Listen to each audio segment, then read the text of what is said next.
शाळेमध्ये आम्ही वेगवेगळे उपक्रम केले, तसेच प्रत्येक विद्यार्थ्यांनी 2-2 लेसन पाठ घेतले आणि इतर शैक्षणिक उपक्रम तसेच इतर उपक्रमही आम्ही तिथे सादर केले। त्याचप्रमाणे आम्ही पूर्ण महिन्याभरामध्ये शिक्षकांना पेपर तपासणे, तसेच मुलांच्या वह्या तपासणे आणि अतिरिक्त क्लास घेणे हेही काही गोष्टी केलेल्या आहेत। तर आता आम्ही त्याचं प्रेझेंटेशन एक स्लाइड बाय स्लाइड टाकणार आहोत।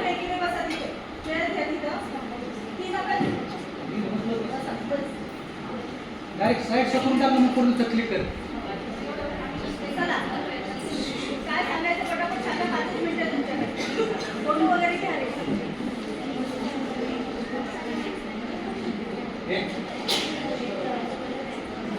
आम्ही एवढे सगळे विद्यार्थी आहोत। मी ग्रुप लीडर होती या इंटर्नशिपच्या ह्याची। माझं सगळ्यांचा फोटो आहे जनता विद्यालय खोपोली या शाळेमध्ये आम्ही सगळे पहिल्या वर्षाची केलेला तो फोटो आहे।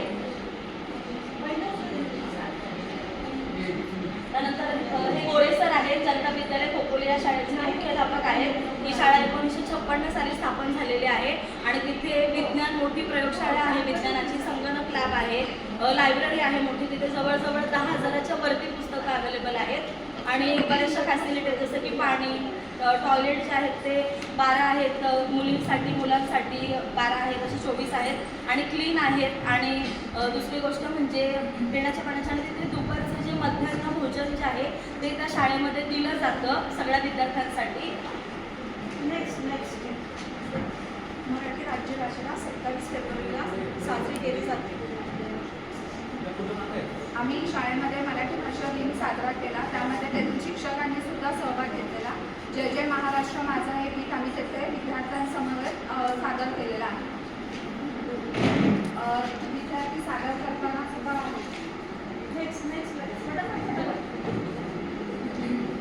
तर जनता विद्यालय खोपोली ते आम्ही 28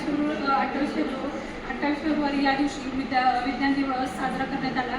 त्या विज्ञान दिवसाच्या पहिल्यांदा मुख्यतः आम्ही विद्यार्थ्यांना त्याची माहिती दिली आणि आपण का सेलिब्रेट केला जातो हेही सांगितलं। तर त्यांना आम्ही CV रामन यांच्या प्रत्यार्थ आपण हा विज्ञान दिवस साजरा करतो त्याबद्दल विद्यार्थ्यांनी छोटे छोटे प्रयोग सादर केले, ज्याच्यामध्ये invisible fire plus smoky bubble ह्यासारख्या छोट्या छोट्या वैज्ञानिक प्रयोग त्यांनी करून दाखवले आणि ह्याच्यामधून समजून आलं की विद्यार्थ्यांना त्यांच्याबद्दल किती आवड निर्माण होत आहे ते समजून आलं। आणि हा उपक्रम आम्ही त्याच्यासाठीच राबवला होता की विद्यार्थ्यांना त्यांच्या दैनंदिन विज्ञान हे आपल्याला आपल्या दैनंदिन जीवनासाठी व त्याच्यासाठी किती महत्त्वाचं आहे।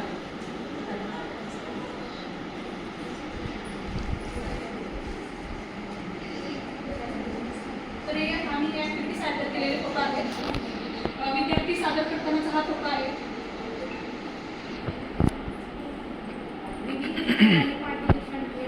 पाठनिरीक्षण करताना आम्ही प्रत्येक पदार्थ बसलेलो होतो। पाठ चांगले झाले, विद्यार्थ्यांनी चांगला प्रतिसाद दिला आणि सुरुवातीला भीती वाटत होती, नंतर कॉन्फिडन्स आला।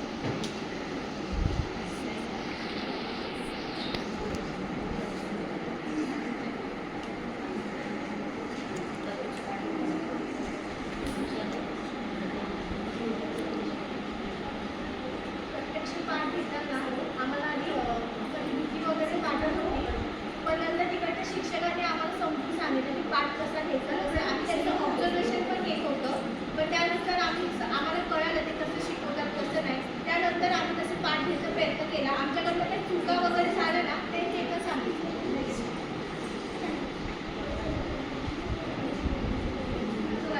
विद्यार्थी लक्षपूर्वक ऐकत होते, प्रत्येक गोष्टीला रिस्पॉन्स देत होते व तसेच त्यांच्याशी काही अडलेल्या अडचणी त्या देखील आम्हाला शेअर करत होते। तसेच विद्यार्थ्यांमध्ये शिष्टाचार व तसेच शाळेमधील असलेली शिस्त ही आम्हाला चांगल्या प्रमाणात दिसून आली। त्याचप्रमाणे आमच्या ग्रुपचे इंचार्ज मार्गदर्शक कोटे मॅडमनीही जनता विद्यालयामध्ये येऊन आम्हाला भेट दिली आणि शाळेलाही भेट दिली। आम्हाला आमच्या काही आमच्या समस्या होत्या, काय अडचणी होत्या त्या समजून घेऊन आम्हाला चांगल्या प्रकारे मार्गदर्शन केलं आणि त्यांच्या मार्गदर्शनाखाली आम्ही महिनाभराचं इंटर्नशिप खूप चांगल्या प्रकारे केलं।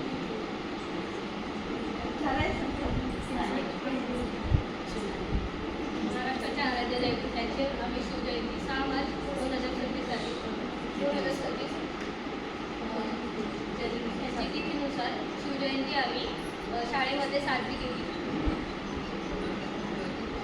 जागतिक महिला दिन जो आहे 8 मार्चला होता, परंतु 8 मार्चला रविवार असल्यामुळे आम्ही 7 मार्चला तो कार्यक्रम आयोजित केला आणि त्यासाठी आम्ही विद्यार्थ्यांसाठी प्रश्नमंजुषा कार्यक्रम ठेवला होता. त्यामध्ये विविध प्रश्न विचारलेले होते, म्हणजे ज्या महिला आहेत पुढे गेलेल्या आहेत, त्यांचं भरारी घेतल्या, तसे विविध महिलांबद्दल प्रश्न. आणि आम्ही जे सगळ्या विद्यार्थी आहेत, आम्ही सगळ्या विद्यार्थिनींनी कोणी गीत सादर केलं, कोणी कविता सादर केली, कोणी गाणी म्हटलं, कोणी अभंग म्हणून दाखवला.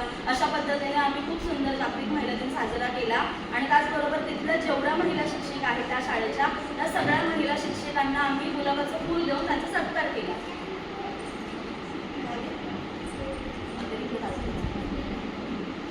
आम्ही तसेच विज्ञान दिन, मराठी राजभाषा, त्याचप्रमाणे आम्ही गुढीपाडवा हा एक उपक्रम तिथे साजरा केला. त्यामध्ये आम्ही विद्यार्थ्यांचा सक्रिय सहभाग करून घेतला. मुलांना आम्ही चार्ट पेपर देऊन प्रत्यक्षात गुढी कशी बनवायची आणि गुढीपाडव्याचं महत्त्व काय आहे आणि आपल्या संस्कृतीची एक ओळख करून देण्यासाठी आम्ही तो खूप छान प्रकारे उपक्रम साजरा केला. झालंय ना, आता बरोबर. ठीक आहे, आता तुम्ही उभे राहा. तुमच्या शाळेचा फोटो काढा पहिला. नको नको, मोठं आहे तुमच्याकडं. पहिला शाळेचा फोटो काढा. फक्त सगळ्या सवतीभोवती उभे राहा. एक फोटो काढ पहिला. पहिला शाळेचा फोटो. चला सगळे उभे राहा. व्यवस्थित आले पहा. ती नाही फॉर्मली मागे झाली. ती फक्त चेहरा दिसेल.